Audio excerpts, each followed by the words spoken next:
Olá, gente! Estamos iniciando a nossa disciplina Bases Fisiológicas do Sistema Gastrointestinal. Na aula de hoje, nós vamos estudar a anatomia funcional do trato gastrointestinal. Para isso, vamos saber qual a função desempenhada por esse sistema. Absorver nutrientes e água que passam para a circulação e eliminar os produtos residuais. É essa a função geral. Principais processos fisiológicos que ocorrem no trato gastrointestinal. Motilidade.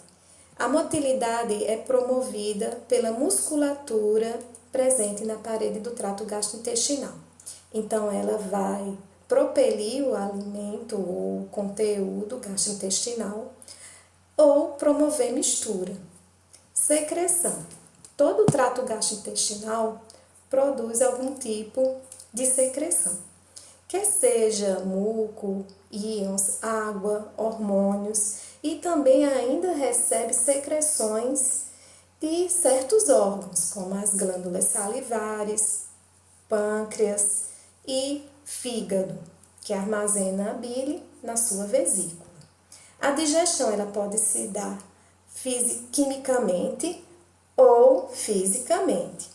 Quimicamente, nós temos as enzimas participando e fisicamente alguns processos que vão acabar facilitando esse processo da digestão. Um exemplo é a mastigação, que fraciona o alimento para que ele possa ser deglutido com facilidade. A absorção é a etapa final que consiste na absorção dos nutrientes que foram desdobrados. Então, aquelas formas mais simples são absorvidas pelos enterócitos e podem seguir aí dois caminhos, dependendo da natureza química desses nutrientes. Poderia ainda colocar aqui a excreção como um processo fisiológico. Divisão funcional do sistema digestório. Então, o sistema digestório ele vai ser dividido em trato gastrointestinal, ou trato digestório, que é esse tubo que se comunica com o meio externo através da boca, e em uma extremidade e na outra nós temos o ânus.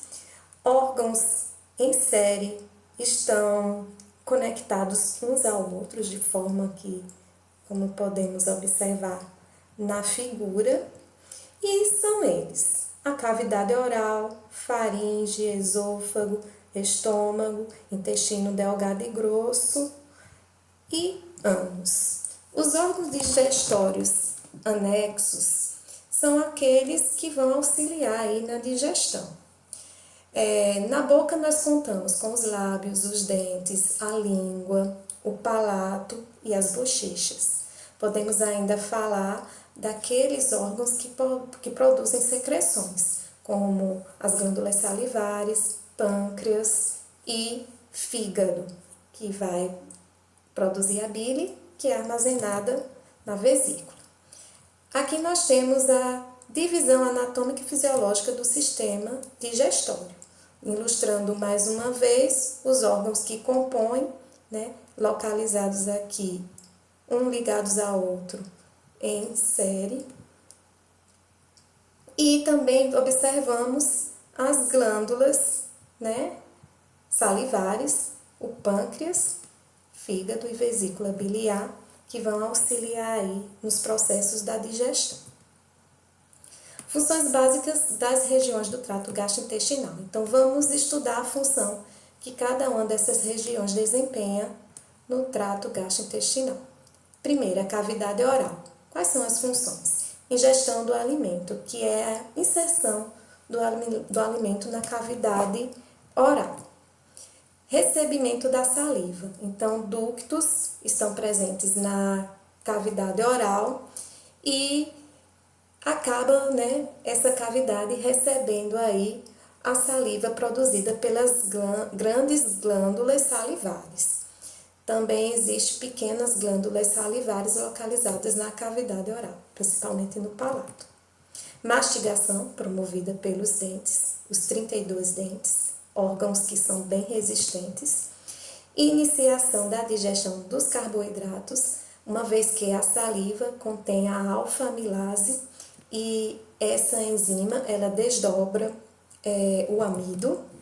Deglutição, auxiliada aí pela língua, palato, faz com que o bolo alimentar seja propelido para a faringe, e a faringe vai dar continuidade a essa deglutição, mas de forma automática, né? Não vamos ter aí o controle sobre esse processo. Então, recebimento do bolo alimentar da cavidade oral e, como eu falei, continuação automática da deglutição. Esôfago é esse tubo muscular que liga a faringe, que está ligado à faringe e também está ligado ao estômago. Ele tem cerca de 25 centímetros, vai ser responsável aí pela condução do bolo alimentar para o estômago. Ele também vai ser responsável pela restrição do fluxo do alimento para o meio, por meio do esfíncter esofágico inferior. Esse esfíncter não é uma modificação, mas um espessamento da musculatura que faz com que, quando contraído, não ocorra o refluxo do conteúdo gástrico para o esôfago, certo?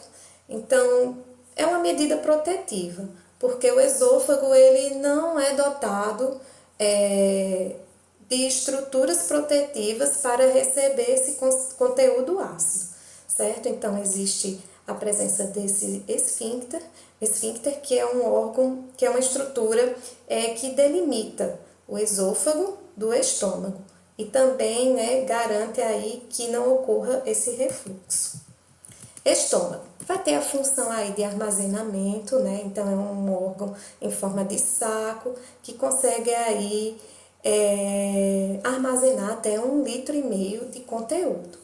Então, é um reservatório temporário para o alimento. Vai ser responsável também pela secreção de prótons de hidrogênio, que esses prótons de hidrogênio, né, vão ser responsáveis aí pela formação do ácido clorídrico. Um ambiente ácido faz com que algumas formas de vida não sobrevivam, funcionando como um ambiente esterilizante.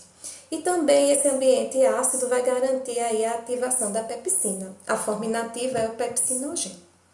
Secreção do fator intrínseco, promovido aí pelas células principais, parietais, tanto a secreção de íons de hidrogênio, como a secreção do fator intrínseco, a célula que vai ser responsável pela secreção são as células parietais. Então, esse fator, ele se liga à cobalamina e esse complexo formado, ele é bem resistente à ação das enzimas proteolíticas, podendo aí a cobalamina passar por todo o trato até ser absorvida ali na região do intestino. Secreção de muco e bicarbonato, promovida também pelas glândulas gástricas. Esse muco e esse bicarbonato, eles vão revestir, principalmente o muco, e sobre esse muco, o bicarbonato, vão revestir toda a parede gástrica, evitando que esse conteúdo gástrico tenha contato com as células de revestimento.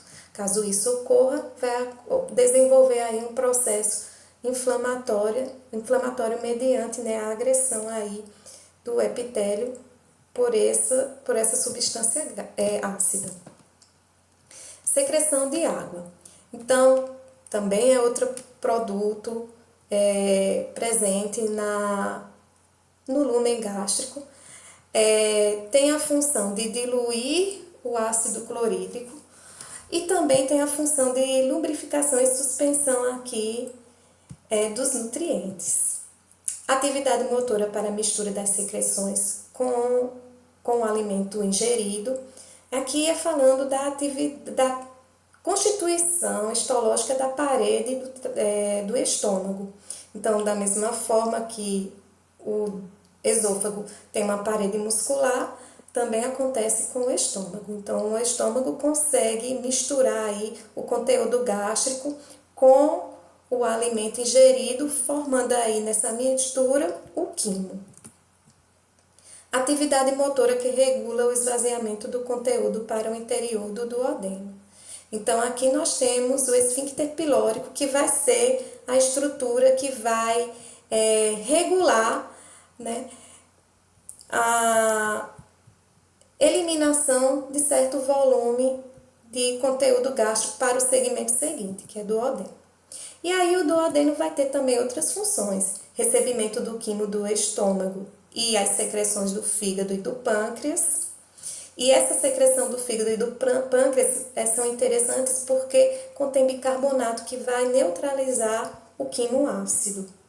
Redução do quimo, quimicamente e mecanicamente, quimicamente por meio da ação enzimática e mecanicamente através dos movimentos, né, promovidos aí dentro, na luz desse segmento do trato gastrointestinal.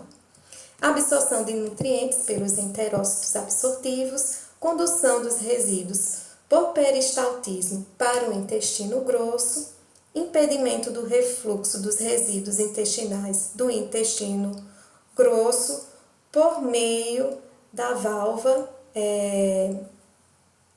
ileal. Intestino grosso.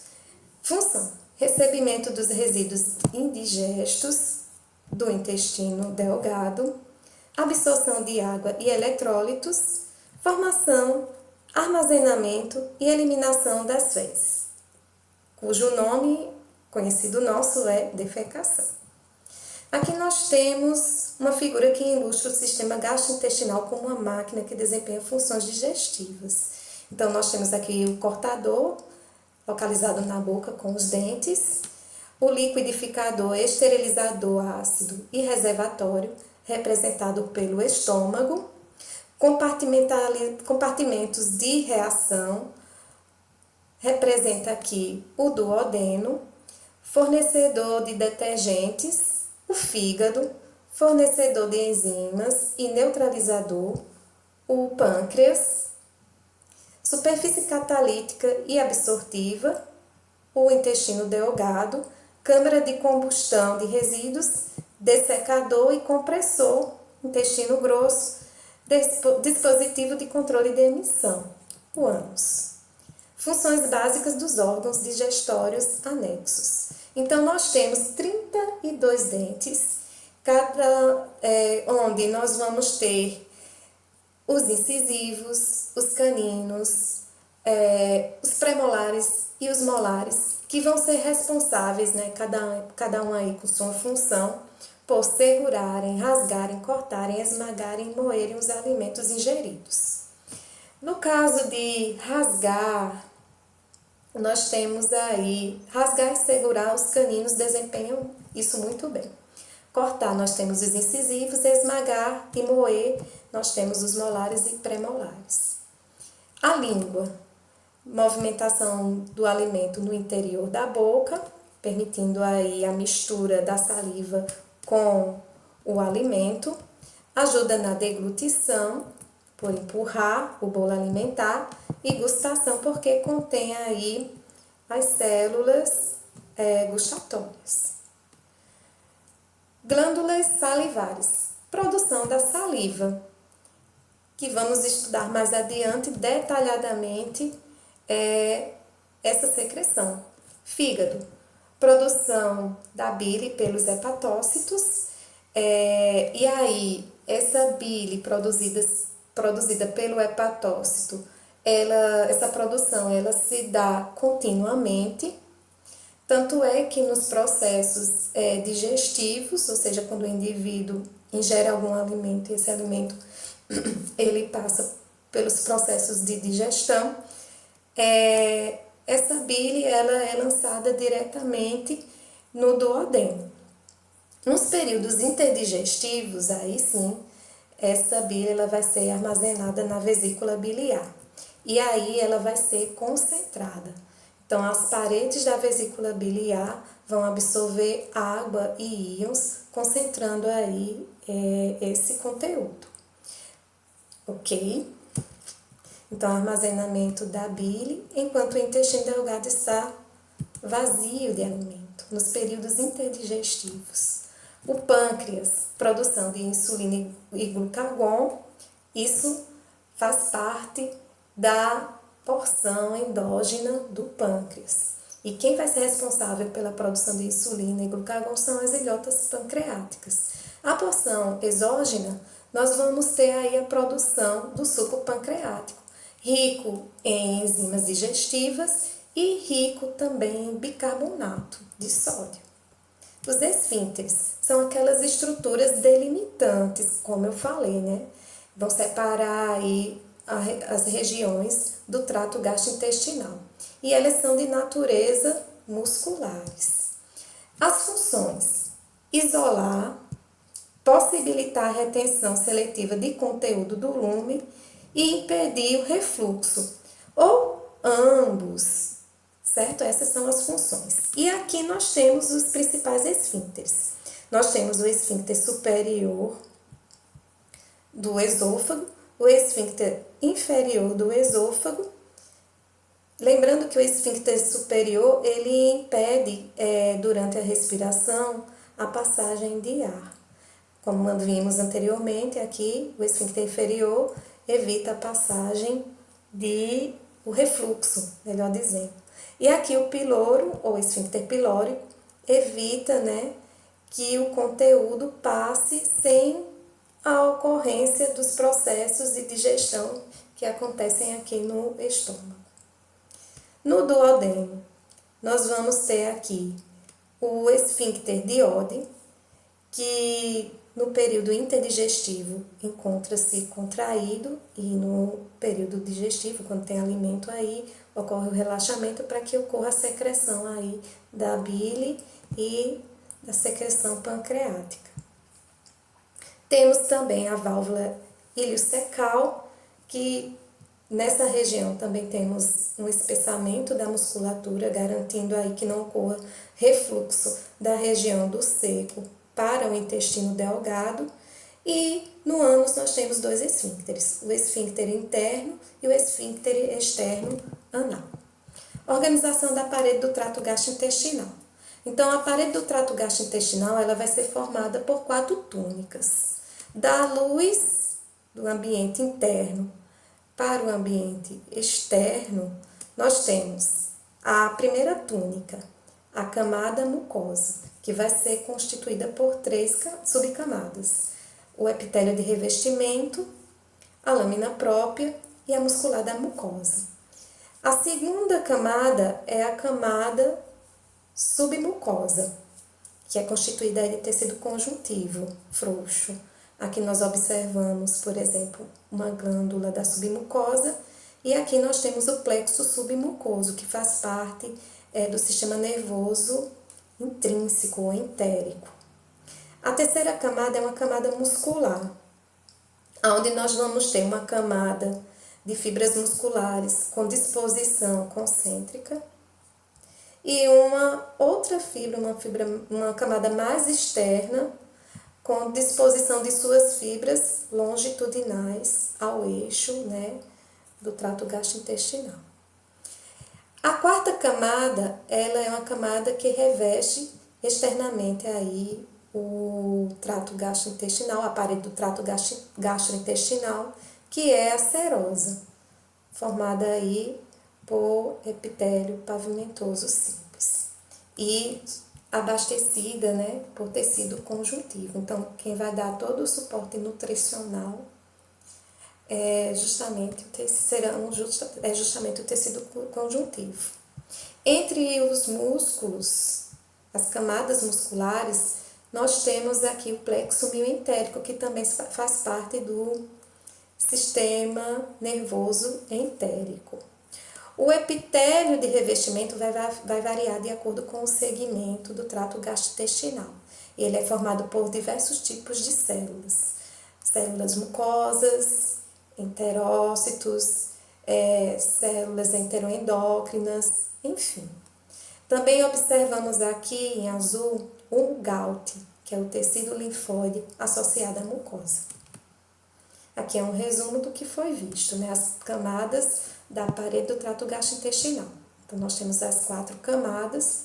O epitélio, como eu disse, vai depender do segmento do trato gastrointestinal.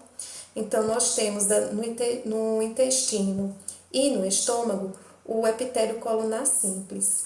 O epitélio pavimentoso estratificado nós vamos observar na cavidade oral, na faringe e também no esôfago. E aqui a lâmina própria, né? Tecido conjuntivo, com fibras de colágeno, elastina, presença do GALT, vasos linfáticos e fibras nervosas. Muscular da mucosa, tecido muscular liso. Submucosa, tecido conjuntivo com os seus elementos, os troncos nervosos, vasos sanguíneos e linfáticos de maior calibre, glândulas, como vimos na imagem anterior, e o plexo submucoso, que faz parte do sistema nervoso intrínseco. Muscular, uma camada circular interna, de tecido muscular liso, o plexo mioentérico e a camada longitudinal externa de tecido muscular não estriado. Então, percebam que entre as camadas de músculo liso temos o plexo mioentérico. E, por fim, a última camada, o epitélio pavimentoso simples, formando aí que forma o mesotélio, e o tecido que vai dar suporte a esse tipo de epitélio. Aqui nessa imagem observamos a comparação morfológica da superfície do epitélio do intestino delgado e do intestino grosso. Observem que no delgado nós temos a presença de projeções na superfície. Essas projeções elas aumentam a área de absorção. Temos também a presença de criptas, que são invaginações. Na base dessas criptas nós temos células com atividade mitótica intensa. Tanto é que de 3 a 5 dias as células desse epitélio são substituídas.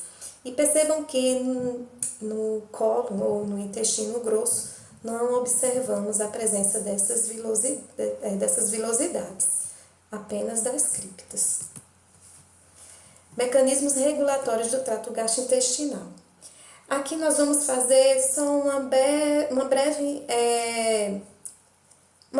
abordagem, porque esse material, esse conteúdo, ele vai ser abordado na próxima aula com mais detalhes, com mais informações. Então, vamos partir para os sistemas que regulam. Então, são 3.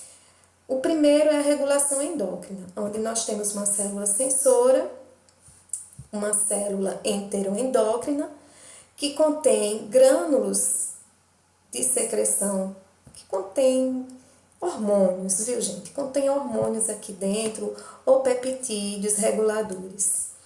Então, uma vez sensibilizada essa área, pode ser um pH, osmolaridade ou a presença do alimento, o estímulo faz com que ocorra a exocitose e liberação do hormônio na corrente sanguínea, que vai atuar a uma certa distância na célula-alvo. Essa célula-alvo ela vai conter receptores específicos para esse hormônio. Aqui são os tipos de células enteroendócrinas que são observadas no trato gastrointestinal. Tipo aberta, representada aqui nessa fotomicografia eletrônica. Percebam que na região apical nós temos essas vilosidades que conseguem monitorar o ambiente do lúmen. E na região basolateral nós temos os grânulos que são liberados quando o estímulo é captado. O tipo fechada, nós temos aqui essa figura que representa uma célula semelhante à célula enterocromafim. Ela é produtora de histamina e a histamina atua nas células parietais, fazendo com que elas liberem ácido clorídrico. Temos aqui a regulação parácrina, Então, nós temos uma célula também sensora, que contém grânulos, contendo mediadores químicos ou mensageiros químicos ou peptídeos. Então, quando o estímulo é captado por essa célula, ocorre a exocitose e esse mensageiro químico ou peptídeo vai atuar na célula alvo que se encontra próximo à célula sensora. Então, nós temos uma regulação parácrina. E aí temos algumas substâncias que são produzidas. Dessa forma, a própria histamina, nós temos aí a serotonina, óxido nítrico, adenosina e entre outras substâncias também que são produzidas. Agora, no momento, não me lembro, mas a gente vai ver isso direitinho. Sim, com relação à regulação endócrina, os hormônios gastrointestinais são exemplos, né? Secretina, gastrina, colicistocinina, mutilina, entre outros. São 5 só. Regulação neural. Então, aqui nós temos os neurônios que vão liberar neurotransmissores através das terminações nervosas para as células-alvo, que pode ser uma glândula ou fibras musculares. Inervação do trato gastrointestinal. Então, aqui nós temos o sistema nervoso extrínseco, representado aqui pelo sistema nervoso parasimpático e pelo sistema nervoso simpático. Então, o sistema nervoso autônomo participando aí na regulação das funções do trato gastrointestinal. Temos também o sistema nervoso intrínseco, como falamos anteriormente, né? Como eu falei anteriormente, é representado aí pelo plexo mioentérico e submucoso, certo? Mais detalhes nós vamos ter na aula da semana que vem. Aqui nesse slide nós temos a hierarquia do controle neural do funcionamento gastrointestinal. Então, temos aqui o encéfalo e medula espinal, representando aí o sistema nervoso autônomo, simpático e parasimpático. E temos o sistema nervoso entérico. Vejam que quando os estímulos são captados pelos sensores, que podem ser mecânicos e químicos, ele pode seguir 2 caminhos. Ele pode seguir via encéfalo e medula, e o encéfalo e medula geram uma resposta que vai atuar no sistema nervoso entérico, que por sua vez atua nos efetores, promovendo motilidade, secreção e fluxo sanguíneo. Ou pode seguir diretamente a via sistema nervoso entérico, sem a participação aqui do sistema nervoso autônomo. Circulação sanguínea. Aqui nessa figura nós temos um pequeno segmento aqui representando o intestino. Então, os nutrientes, eles são absorvidos pelo enterócito e depois eles são lançados na corrente sanguínea. A circulação esplânica, ela vai recolher esse sangue proveniente do intestino, como também vai recolher do baço, estômago e encaminhar até o fígado, também pertencendo o fígado, né, a esse tipo de circulação. Então, a veia que vai estar envolvida, né, nessa coleta de sangue que encaminha até o fígado é a veia porta. E isso é importante porque imagine se um indivíduo ele faz a ingestão de um micro-organismo, de uma bactéria, enfim. Então, o fígado acaba tendo a função de monitorar o que é absorvido antes de cair na corrente sanguínea. Então, a circulação esplânica corresponde à circulação que abrange aí o fluxo sanguíneo através do estômago, intestino, pâncreas, baço e fígado. E a maior parte do fluxo sanguíneo drenado dos órgãos flui para o fígado por meio, como foi falado, da veia porta. Então, vamos aí ver como é o caminho, o percurso das substâncias que são absorvidas. No caso, substâncias não lipídicas e hidrossolúveis. Então, são absorvidas pelos enterócitos, caem na corrente sanguínea, chegam até o fígado por meio da veia porta e lá no fígado nós vamos ter os sinusoides hepáticos, que são os capilares que apresentam as paredes descontínuas. Associada a esses sinusoides, nós vamos ter aí as células retículo-endoteliais. Essas células, elas são importantes porque elas vão remover bactérias e outras partículas da circulação sanguínea do trato gastrointestinal que porventura causariam aí algum dano. Elas também vão ser responsáveis pela absorção e armazenamento de metade a 3/4 dos nutrientes. Da mesma forma também será armazenada e absorvida esses nutrientes pelos hepatócitos, na mesma proporção, metade a 3/4. Os hepatócitos também eles vão ser responsáveis pelo processamento químico intermediário dos nutrientes.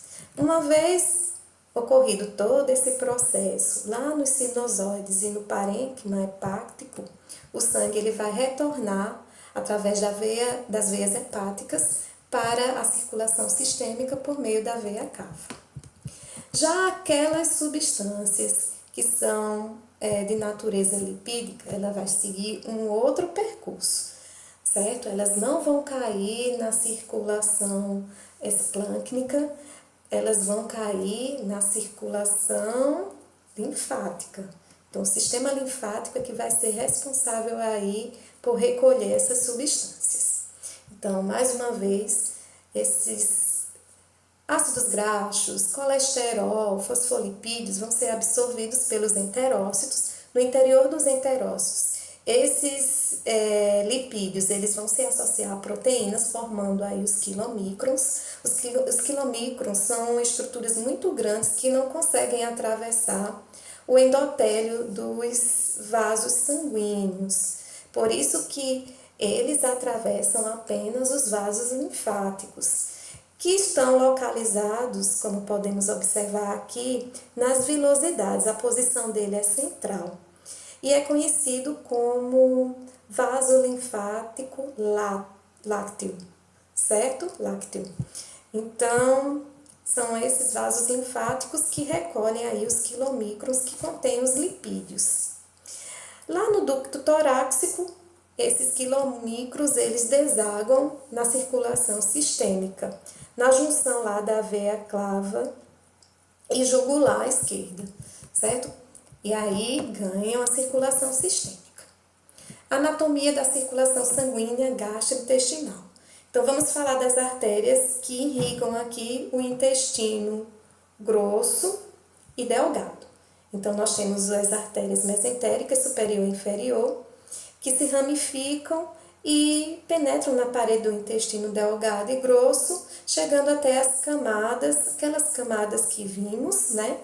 Camada muscular, chegando lá na mucosa, nas vilosidades intestinais e submucosa, né? Dando suporte aí para essa região. O estômago, por sua vez, ele vai ser irrigado pela artéria celíaca. Então, vai se ramificar na parede do estômago e também vai atingir as camadas ou túnicas, né? No caso aí, a camada muscular e a submucosa, cumprindo aí o seu papel de manutenção aí da homeostase, levando aí os nutrientes e oxigênio necessários. Efeito da atividade intestinal e fatores metabólicos no fluxo sanguíneo. Então, quanto maior a atividade metabólica, no caso, quanto maior a atividade desempenhada pelo trato gastrointestinal, que acontece mediante a ingestão de um alimento, maior será o fluxo sanguíneo para essa região, até porque as células vão demandar oxigênio, vão demandar de nutrientes, né? Então, por isso que existe essa exigência, porque o trato gastrointestinal está solicitando, está requisitando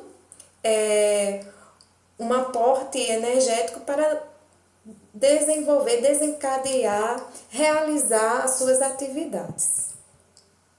Então, o fluxo sanguíneo intestinal está diretamente relacionado com o nível de atividade do trato gastrointestinal. Então, as atividades motoras, secretórias e absortivas estão elevadas, né, após a refeição. E, consequentemente, ocorre a necessidade de um maior fluxo sanguíneo. E aqui nós temos os valores. 30 ml por minuto por 100 gramas de tecido, isso para naqueles períodos interdigestivos, veja que não é tão baixo, né, mas quando comparado quando o sistema está ativo, é até elevado quando a gente compara. E em atividade, o fluxo sanguíneo é de 250 ml por minuto para cada 100 gramas de tecido. Então, vejam que aqui ocorreu um aumento cerca de 8 vezes, quando eu comparo aqui o estado de interdigestivo, ou seja, onde não ocorre aí a ingesta de alimento. Então, durante as 2 ou 4 horas, após essa refeição, o fluxo sanguíneo volta aos valores de repouso. As possíveis causas do aumento do fluxo sanguíneo durante a atividade gastrointestinal são 3.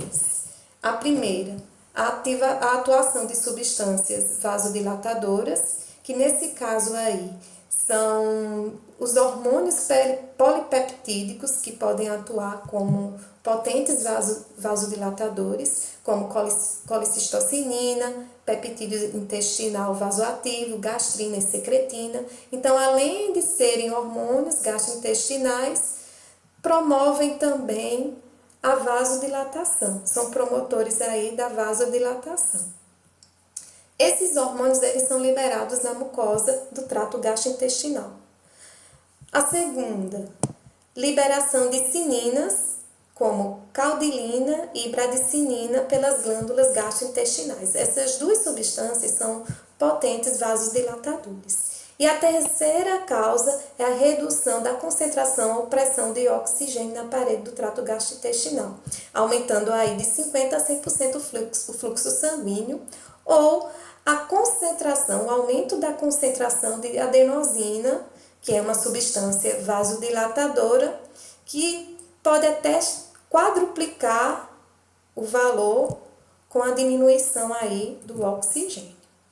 Aqui nós temos o fluxo sanguíneo em contracorrente nas velocidades. Então, observem que a arteríola, ela entra e a vênula, ela sai.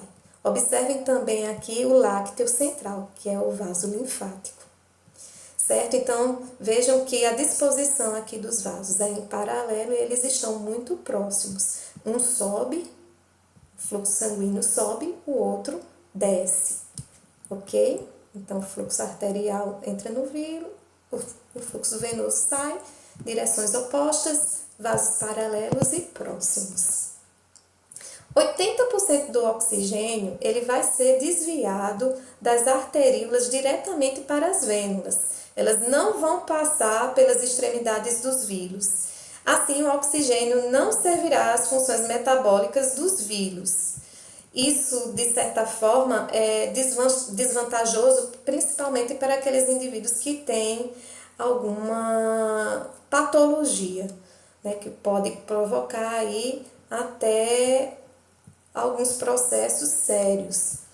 Esse desvio, ele é lesivo, ele não é lesivo nas condições normais, mas como eu falei, né, nas condições patológicas, pode comprometer as pontas dos vilos e até mesmo todo o vilo por déficit de oxigênio, comprometendo aí a capacidade de absorção.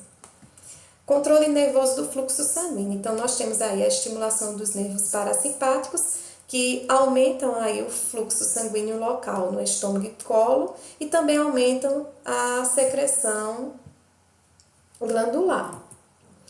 No entanto, o aumento do fluxo sanguíneo local no estômago, ele pode estar indiretamente associada à estimulação nervosa pelos nervos parasimpáticos, ok?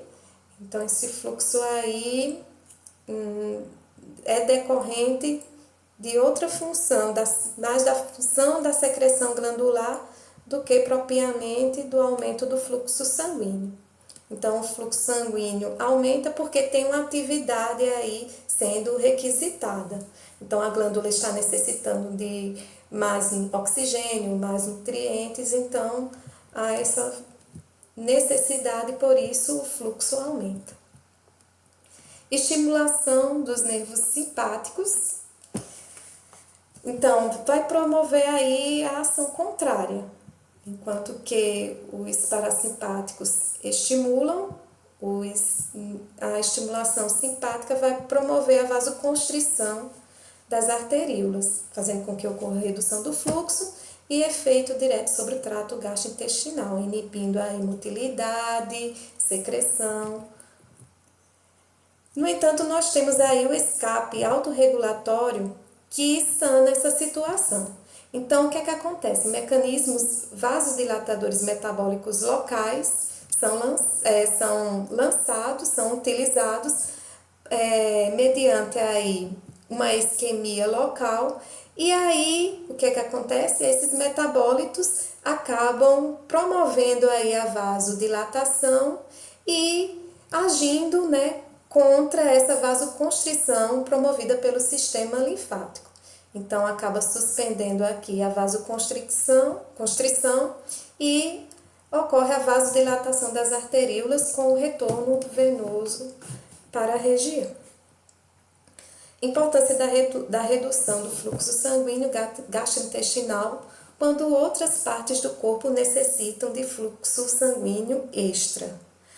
Então, essa importância ela faz com que permite que ocorra a interrupção do fluxo sanguíneo gastrointestinal e esplânico por um breve período de tempo para atender uma necessidade que está ocorrendo no momento.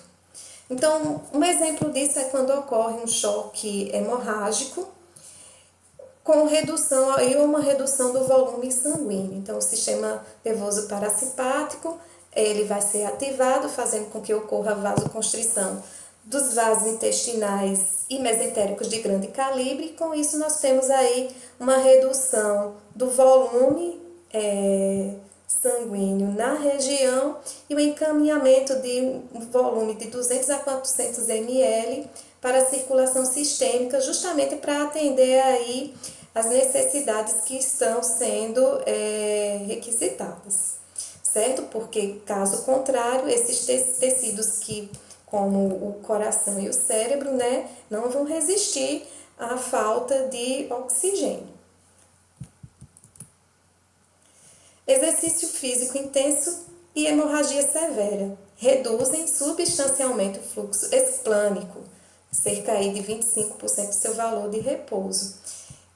As reduções temporárias do fluxo sanguíneo esplânico não comprometem o suprimento de oxigênio para o parênquima intestinal, mas as reduções estendidas podem causar, sim, danos severos.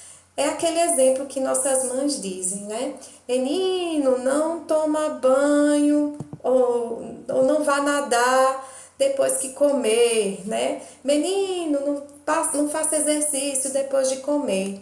Porque o músculo ele requer uma quantidade significativa de sangue para atender a atividade. Ao mesmo tempo, o intestino também requer esse fluxo intenso para atender às suas necessidades. E aí, quando temos aí dois sistemas requerendo um fluxo sanguíneo intenso para atender essa demanda, Então, acaba, levando, é o que a gente sempre vê, pessoas que acabam tendo câimbras ou até mesmo morrendo quando faz a ingestão de um alimento e caem num açude para nadar ou no rio, certo? Acabam passando mal e muitas vezes até morrem, por afogamento. E aqui são as bibliografias consultadas, as imagens que foram obtidas na construção dos slides constam aqui nessas fontes. E aqui a gente termina, gente. Até a próxima semana.